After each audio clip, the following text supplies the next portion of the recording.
கார்த்தி தீபா சீரியலில் இப்போ ஒரு அட்டகாசமான எபிசோட் வந்திருக்கு. வியூஸ்லாம் முன்னாடி மாதிரி நம்ம சேனலில் பெருசாக வந்து போகிறதில்ல. பார்க்குற எல்லாரும் லைக் பண்ணிட்டு பார்த்தீங்கன்னா கொஞ்சம் மோட்டிவேட்டாக இருக்கும் பார்க்குறதுக்கு. நம்ம ரியா வந்து யோசிச்சிட்டே இருக்காங்க, எப்படியோ ஐஸ்வர்யா வந்து மாட்டி விட்டாச்சு, வீட்டை விட்டு துரத்திடுவாங்க. இனிமேட்டு எனக்கு இந்த வீட்டில் போட்டின்னு பார்த்தா யாருமே கிடையாது, நான் தான் இந்த வீட்டோட மூத்த மருக, எனக்கு அடிச்சிச்சு பாரு ஜாக்பாட்டுங்கிற மாதிரி ஆனந்தமாக பேரானந்தமாக வந்து யோசிச்சுட்டு இருக்காங்க. அந்த இடத்துல வேறு லெவலில் இருந்துச்சுன்னே சொல்லலாம் அந்த சீன்லாம். ஒரு பக்கம் நம்ம ஐஸ்வர்யாவை வந்து போட்டு அடிட்டு அடிக்கிறாங்க. அருண் வராங்க, ஏம்மா அவளை போட்டு அடிக்கிறீங்க, உண்மை தெரிஞ்சிச்சுன்னு வச்சுக்கியேன் நீ டசனாக வந்து அடிப்படா. என்னம்மா சொல்கிறீங்க, அப்படி என்னம்மா அவள் தப்பு பண்ணா, அதுவும் இந்த மாதிரி நிலமையில இருக்கான்னு. டேய், அந்த நிலமையிலேயே அவள் இல்லைடா, நம்மக்கிட்ட பொய் சொல்லிட்டா.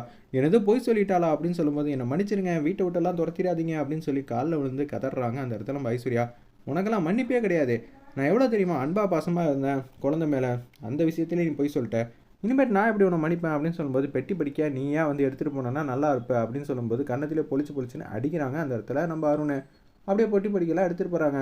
அப்பன்னு பார்த்து, எனக்காக வந்து மன்னிச்சிருங்களேன் ஐஸ்வர்யாவை, இவளெல்லாம் மன்னிக்கவே கூடாது, இவள் வந்து இப்படி கேவலமாக நடந்துப்பான்னு நினச்சி கூட பார்க்கல, நான் ஐஸ்வர்யா போய் பார்க்க போகிறேன்னு சொல்லி ஐஸ்வர்யா வந்து பார்க்க போகிறாங்க. அந்த இடத்துல இப்படியெல்லாம் ஆகும்னு நினச்சி கூட பார்க்கல. ஐஸ்வர்யாக்கா, உங்களை நான் எப்படி இருந்தாலும் வந்து சமாதானம் பண்ணி வீட்லேயே தங்க வச்சிட்றேன், தயவு செஞ்சு அவங்க மனசை வந்து புரிஞ்சுக்கங்க, இது மாதிரிலாம் பொய் சொல்லாதீங்க, நீ எனக்கு வாழ்க்கை பிச்சை போட்டு தரையோ, நீ நான் வீட்டை விட்டு போகணும் தான் இவ்வளோ தந்திரமான முறையில் திட்டம் போட்டு எல்லாம் செஞ்சுட்டு நீ மட்டும் இந்த வீட்டில் நிம்மதியாக உன்னை வாழ விட்டுருவேனா, எனக்கு நடந்த அதே விஷயத்த உனக்கு நடக்க வச்சு உன்னையும் நான் வீட்டை விட்டு துரத்துறேங்கிற மாதிரி அந்த இடத்துல வந்து பெட்டி எடுத்துகிட்டு மாதம் வந்து கிளம்பி போகிறாங்க.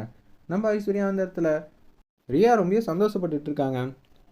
ரியா வந்து ரொம்ப சோகமாக வந்து அடுத்த சீன்லேயே வந்து ஐஸ்வர்யா வந்து ஏதோ ஒரு ரெஸ்டாரண்ட்டில் வந்து பார்க்குறாங்க. என்னங்க உங்களுக்கு போய் இப்படியெல்லாம் ஆயிடுச்சு, நான் நினச்சி கூட பார்க்கல, இனிமேட்டு அந்த வீட்டில் என்னெல்லாம் பந்தாடிடுவாங்க 3 பேர் சேர்ந்துக்கிட்டு. ஆமாம், மைதிலி ரொம்ப மோசம்தான், மீனாட்சி தீபா 3 பேர் சேர்ந்து என்ன வேணாலும் செய்வாங்க. நீ அந்த வீட்டில் இருக்கிறதும் எனக்கு வசதியாக தான் இருக்குது, அந்த வீட்டில் அப்பப்போ என்ன நடக்குது ஏது நடக்குன்னு நீயே பார்த்து சொல்லுவேல, ஆனால் அதுக்குன்னு என்னால் எப்படிங்க சமாளிக்க முடியும், உங்களாலேயே அந்த வீட்டில் வந்து டஃப் கொடுத்துக்கிட்டு இருந்தீங்க அவங்களுக்கு, நான்லாம் ஒன்றுமே இல்லை அப்படின்னு சொல்லி சக்னி ஆட்டத்தை ஆடிக்கிட்டு இருக்காங்க நம்ம ஐஸ்வர்யா முன்னாடி. நம்ம ரியா, சரி சரி எதுவாக இருந்தாலும் பார்த்துக்கணுன்னே ஃபேக்ட்ரியில் வந்து கார்த்தி வந்து வேலை பார்த்துக்கிட்டே இருக்காங்க. அப்பன்னு பார்த்து மேனேஜரும் நம்ம ரம்யாவும் ரவுண்ட்ஸில் வந்து இருக்காங்க.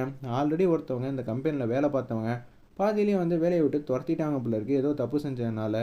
நம்ம ரம்யா அவங்கள பழி வாங்கணும்னு சொல்லிட்டு ஏதோ ஒரு பொருளை எடுத்துகிட்டு அப்படியே வந்து கார்த்தி வந்து கண் முன்னாடியே வந்து இது மாதிரி பண்ணலான்னு இருக்கிறப்ப கார்த்தி வந்து அவர் கையை வந்து நீட்டி ரம்யாவை வந்து லைட்டாக தள்ளி விட்டுட்டு அவங்க கையில் வந்து இந்த மாதிரி ஆயிடுச்சு நம்ம கார்த்தி கையில். அப்போன்னு பார்த்து பேரதிர்ச்சியாக வந்திருக்காங்க. எல்லாரும் வந்து அந்த நபரை வந்து பிடிச்சிட்டாங்க. என்ன ஆச்சு மேடம், இப்படி இருக்கே அப்படின்னு சொல்லி கேட்குறாங்க. இவன் யார் இப்படியெல்லாம் பண்ணிக்கிட்டு இருக்கான், என்னது ரெட் கலர் நிற்காமல் வந்துட்டு இருக்குன்னு சொல்லி ரம்யாவோட சொந்த கர்ச்சிப்பு எடுத்து அப்படியே வந்து கட்டுப்படுறாங்க கார்த்திகையில். 2 பேருக்குள்ள ரொமான்ஸ் சீன் வந்து வரப்போகுது போல இருக்கு. அதுக்கான லீடு தான் இப்போ வந்து கொடுத்துருக்காங்க. நம்ம கம்பெனி ரம்யா மேடமா இதையெல்லாம் அப்படின்னு சொல்லிட்டு இருக்காங்க. ரம்யா வந்து ஏக்கமாக வந்து கார்த்தி வந்து பார்த்துட்டு இருக்காங்க, எனக்காக ஒருத்தன் வந்து இருக்கானா அப்படின்னு சொல்லி யோசிச்சுட்டு இருக்காங்க. ஒரு பக்கம் உச்சக்கட்ட கோபத்தில் வந்து இருக்காங்க அந்த இடத்துல. அந்த ஒரு நபர், நான் ஒன்றும் சும்மா விட மாட்டேன், நான் பெருசாக எதுவும் தப்பு பண்ணனா இந்த ஃபேக்ட்ரிக்காக எத்தனை நாள் வேலை பார்த்துருப்பேன், கை தவறி ஏதோ ஒரு பொருளை போட்டு உடச்சிட்டேன், அது 1000 கணக்கில் இல்லை 10,000 கணக்கில் இருக்கலாம், ஆனால் அதுக்குன்னு என்னை வேலையை விட்டு தூக்கிட்டேன், என் குடும்பமே இப்போ பட்னி கிடக்குது, அதுவும் ஒன்றால் தான், நான் ஒன்றும் சும்மா விட மாட்டேன் அப்படின்னு சொல்கிறாங்க அந்த இடத்துல. மேடம், இவனெல்லாம் எங்கேயும் மாட்டி விட்டுறாதீங்க, குடும்பம் குழந்தை குட்டின்னு சொல்கிறான், இவனுக்கு வேலையை கொடுங்க, இல்லாட்டி இவனை மன்னிச்சு விட்டுருங்க, தேவையில்லாமல் திருப்பி நீங்கள் இந்த மாதிரி போலீஸ்லலாம் இந்த நபரை வந்து மாட்டி விட்டீங்கன்னு வச்சுக்கோங்களேன், அப்புறம் பிரச்சனை என்னமோ உங்களுக்கு தான், இந்த பிரச்சனையை இப்பயே முடிச்சு வைங்க, சும்மா வளர்த்துக்கிட்டே போகாதீங்க அப்படின்னு சொன்னோன்னே கார்த்தி சொன்னோன்னே, இவனை அடித்து வெளியில் துரத்துங்க, இன்னொரு வாட்டி ஏதாவது என் பக்கம் வந்தான்னு வச்சுக்கேன், நான் என்ன செய்வேன் ஏது செய்வேன்னு தெரியாது அப்படின்னு சொல்லிட்டு அப்படியே போயிடுறாங்க அந்த நபர். ஒரு பக்கம், வாப்பா உன்னை கூட்டிகிட்டு போகிறேன் வெளியே, டாக்டரை வச்சு பார்க்கலாம் அப்படின்னு சொல்லும்போது, அதெல்லாம் ஒன்றும் வேணாங்க, நான் நல்லா தான் இருக்கேன், இதெல்லாம் ஒரு சாதாரண விஷயம்னு சொல்லிட்டு போகிறாங்க. ரம்யா வந்து அங்கேருந்து கடந்து போயிடுறாங்க. மாணிக்கம் வந்து கேட்குறாங்க அந்த இடத்துல, என்னப்பா அது, ரம்யாவோட கர்ச்சீப் உன் கையில் இருக்குது, இது எல்லாம் அதிசயத்தின் உச்சம், நீ வந்து அந்த அம்மாவை காப்பாற்றும் போது கையை வந்து பிடிச்சிட்ட போல இருக்குது, என்னென்ன காப்பாற்றும் போது கை யதார்த்தமாக பட்டுருச்சு, இது என்னமோ பெருசாக ஒன்று சொல்லிட்டு இருக்கீங்க, அந்த அம்மா நலல் மேலே கூட எங்கள் நலல் பட்டதில்லை, நீ கையெல்லாம் பிடிச்சிட்டியே, கூடிய சீக்கிரம் வந்து டும் டும் டும்மா, எனக்கு ஆல்ரெடி கல்யாணம் ஆயிடுச்சு, இது தெரியாமல் இந்த மனுஷன் வேற இப்படி காமெடி பண்ணிகிட்டு இருக்காங்களே, யதார்த்தமாக நடந்த விஷயத்தெல்லாம் நீங்கள் பெருசாக வந்து இமேஜினேஷன் ஓவராக பண்ணுறீங்க, கார்த்தி உனக்கு உடம்பெல்லாம் மச்சம் போல் இருக்கேன்னு சொல்லி கிண்டல் பண்ணிட்டு அவங்க மட்டும் நடக்கட்டும்னு சொல்லி போக ஆரம்பிச்சிடுறாங்க அந்த இடத்துல. ஒரு பக்கம் உச்சக்கட்ட கோவத்தில் வந்து இருக்காங்க நம்ம அபிராமியம்மா, சாமி வந்து கும்பிட்றாங்க. எனக்கு என்ன செய்கிறதுனே தெரியலையே, இந்த வீட்டில் நாங்கள் நினச்சதெல்லாம் ஒன்று, நடக்கிறதெல்லாம் ஒன்று, ஐஸ்வர்யா ப்ரெக்னெண்ட்டாக இருக்கான்னு நினச்சி நான் எவ்வளோ சந்தோஷப்பட்டேன். அது எல்லாம் பச்சை பொய்ன்னு இப்படி ஆயிடுச்சு அப்படின்னு சொல்லி வருத்தப்பட்டுட்டு இருக்காங்க. ஒரு பக்கம் சாமி ரூமுக்கு வராங்க நம்ம தீபா. நீங்கள் எதுக்கும் கவலைப்படாதீங்க, அவங்க திருப்பியும் வந்து ப்ரெக்னென்ட் ஆக தான் போகிறாங்க. நம்ம எல்லாம் ஒத்துமையாக ஒரே குடும்பமாக தான் இருக்க போகிறோம். நீங்கள் எதுவும் கவலைப்படாதீங்க, நீ சந்தோஷமாக தான் சொல்கிறம்மா. ஆனால் உன் மேலே போய் தப்பு இருக்குன்னு இங்கே இருக்கிறவங்க எல்லாரும் சொல்கிறாங்களே, இதைத்தான் என்னால் தாங்க முடியலங்கிற மாதிரி ரொம்ப வந்து மன உளைச்சலாக வந்து இருக்காங்க. ஒரு பக்கம் உச்சக்கட்ட கோவத்தில் வந்து நம்ம அபிராமியம்மா என்னால் இதை டாலரேட் பண்ணவே முடியாதுன்னு சொல்லிட்டு அப்படியே அங்கேருந்து கடந்து போகிறாங்க. ஐஸ்வர்யா அண்ணி இவ்வளோ பெரிய போய் சொல்லியிருக்க கூடாதுங்கிற மாதிரி வச்சுட்டு இருக்கப்ப கார்த்திகையில் வந்து கட்டோட வராங்க.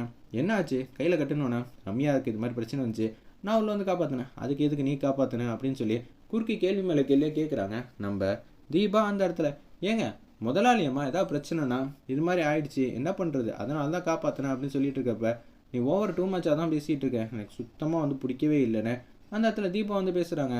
ஏங்க விடுங்க, இதெல்லாம் சாதாரண விஷயம். அது என்ன, டாக்டரை போய் பார்க்க வேண்டியதானே, வேறு ஏதோ ஒன்று கட்டு போட்டிருக்கேன், அதுவும் கர்ச்சிப், யாரோட கர்ச்சிப், ரம்யாவோட கர்ச்சிப்னோடனே செம கடுப்பாயிட்டாங்க அந்த இடத்துல. சரிங்க நீங்கள் ஃபுல் ஃபோர்ஸாக தான் இருக்கீங்க, நான் எதுவும் பேசலன்னு சொல்லிட்டு அங்கேருந்து கடந்து போகிறாங்க நம்ம கார்த்தி. தீபாவுக்கு சுத்தமாக வந்து பிடிக்கவே இல்லை. ஆனந்த் ஆல்ரெடி பர்ஃபார்ம் பண்ணிட்டு இருக்காங்க, இதில் கார்த்தி வேறையாங்கிற மாதிரி யோசிச்சுட்டு இருக்காங்க அந்த இடத்துல தீபா. ஒரு பக்கம் நம்ம மைதிரி வந்து கேஷுவலாக நடந்து போயிட்டு இருக்காங்க, கூட மீனாட்சி வந்து பேசிகிட்டு இருக்காங்க. கூடிய சீக்கிரம் ரியா வந்து அடித்து துரத்தி விட்ருவோன்னு சொல்லும்போது ரியா வந்து ஆப்போசிட்டில் நிற்கிறாங்க. கையெல்லாம் வந்து நமன்னு இருக்கு, ஏன் வாழ்க்கையை பறிக்கணும்னு நினைக்கிறல்ல, ஒன்று நான் சும்மா விட மாட்டேன், ஒன்று அடுத்தது ஐஸ்வர்யாவோட ஜோடியாக வந்து வெளியில் வந்து அனுப்பிச்சி வைக்கிறேன், நீ ஐஸ்வர்யாவோட கூட்டாளி தானே அப்படின்னு சொல்லி கண்ணா அப்படின்னா திட்டுறாங்க அந்த இடத்துல. நீ எல்லாம் என்னெல்லாம் துரத்தவே முடியாது, அப்படியா, அதையும் தான் பார்க்கலான்னு சொல்லி அந்த இடத்துல யோசிக்கிறாங்க நம்ம மீனாட்சியும் மைதிலி.